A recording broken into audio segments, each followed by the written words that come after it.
Can math defeat a monster? Let's find out. Let's build a math battle using JavaScript. Are you ready? The game generates random math questions. We use JavaScript to create random numbers. Then we check if your answer is correct. We use Math.random to generate numbers. Then we subtract health points depending on the result.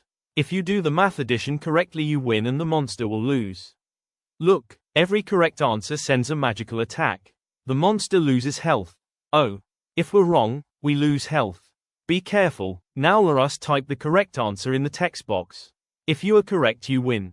You're not just playing a game, you're building one. You built a game.